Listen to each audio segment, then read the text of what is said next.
بسم اللہ الرحمن الرحیم۔ نویں تراویح۔ آج کا بیان 11واں پارے سے شروع ہو کر 12واں پارے کے ربوع کی تلاوت پر مبنی ہے۔ 10ویں پارے کے آخر میں ان منافقوں کا ذکر تھا جو اپنے کفر و نفاق کے سبب قتال میں شرکت سے عذر کر کے بیٹھ رہے۔ انہوں نے حیلے بہانے تراش کر حضور اکرم صلی اللہ علیہ وسلم سے اجازت لے لی تھی، اور کچھ ایسے بھی متکبر منافق تھے جنہوں نے سرے سے کسی اجازت کی ضرورت محسوس نہ کی۔ چنانچہ یعتذرون الیکم سے ان منافقین کا بیان ہے جنہوں نے حضور صلی اللہ علیہ وسلم سے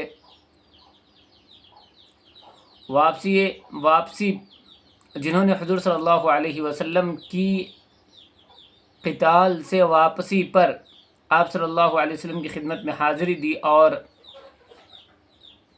عدم شرکت جہاد کے جھوٹے عذر تراشے۔ حضور صلی اللہ علیہ وسلم کو اس صورتحال سے بذریعہ وحی باخبر کرایا گیا اور فرمایا گیا کہ ان سے فرما دیجئے کہ فضول اور جھوٹے عذر نہ تراشو، ہم تمہیں سچا نہ سمجھ سکیں گے۔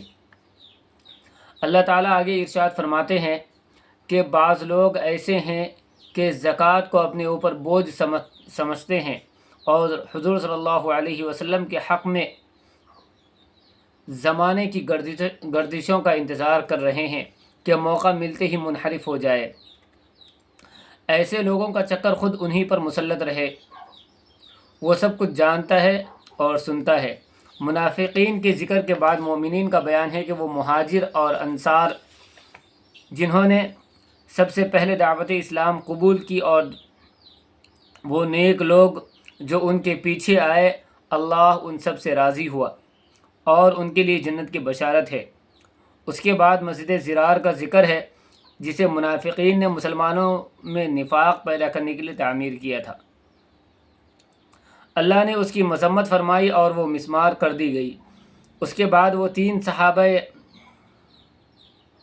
کرام کا ذکر ہے جنہوں نے قتال میں شرکت نہیں کی تھی، ان کا مقاطعہ بائیکاٹ کیا گیا تھا۔ 50 دن کے بعد اللہ نے ان کی توبہ قبول فرما کر معاف کر دیا۔ اس کے بعد سورہ یونس کا آغاز ہوتا ہے۔ اس صورت میں بھی اسلام کے 3 اہم پہلو یعنی توحید، رسالت اور آخرت کی طرف مشاہدہ کائنات کے ذریعہ توجہ دلائی گئی ہے۔ اس کے ساتھ کچھ عبرت انگیز تاریخی واقعات اور قصص کا ذکر کر کے ان مضامین توحید و رسالت اور آخرت کو ذہن نشی کرایا گیا۔ چنانچہ فرمان باری ہے، قرآن حکمت اور دانش کی کتاب ہے، یہ کوئی عجیب بات نہیں کہ ہم نے تمہیں میں سے ایک آدمی کو تمہارے ہدایت کے لیے پیغمبر بنا کر تمہارے درمیان بھیجا ہے۔ جو ان کی ہدایت قبول کرے گا فلاح پائے گا، منکرین کے حق میں کوئی شفاعت کام نہیں دے گی۔ اس کے بعد اللہ نے دوزخ کے عذاب سے ڈرایا اور جنت کی نعمتوں کی خوشخبری دی۔ ناشکرے لوگوں کا ذکر کرتے ہوئے ارشاد فرمایا کہ جب ان پر کوئی مصیبت آتی ہے تو پھر ہر وقت اللہ کے حضور میں گڑ گڑاتے ہیں، مگر جب اللہ ان کی مصیبتوں کو دور کر دیتے ہیں اور ان پر فضل فرماتے ہیں تو یہی لوگ ایسے ناشکرے ہو جاتے ہیں گویا ان پر کوئی برا وقت پڑا ہی نہ تھا۔ آخر صورت میں فرمایا کہ اے نبی، آپ لوگوں سے کہہ دیں کہ تمہارے پاس رب کی طرف سے حق آ چکا ہے، اب جو سیدھی راہ اختیار کرے گا اس کی راست روی اس کے لیے فلاح کا باعث ہوگی، اور جو گمراہ رہیں گے ان کے لیے ان کی گمراہی تباہی کا سبب بنے گی۔ صبر کیجئے یہاں تک کہ اللہ فیصلہ کر دے، اللہ ہی بہترین فیصلہ کرنے والا ہے۔ اس کے بعد سورہ ہود شروع ہوتی ہے۔ اس صورت میں پچھلی قوموں پر نازل ہونے والے قہر اور مختلف قسم کے عذابوں اور پھر قیامت کے ہولناک واقعات اور جزا و سزا کا ذکر خاص انداز میں آیا ہے۔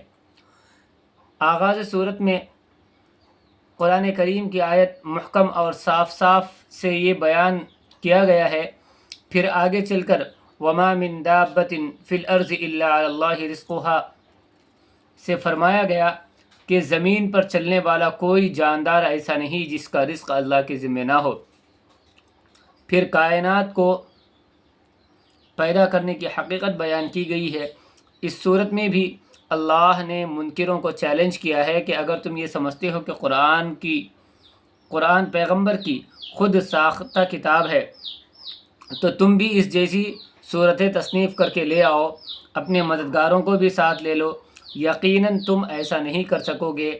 اللہ ہم کو نعمتوں کی قدردانی کی توفیق نصیب فرمائے، اپنے شکر گزار بندوں میں شامل فرمائے، ہر حال میں اللہ سے لو لگانے کی توفیق نصیب فرمائے، اترانے اور غرور کرنے سے ہماری حفاظت فرمائے۔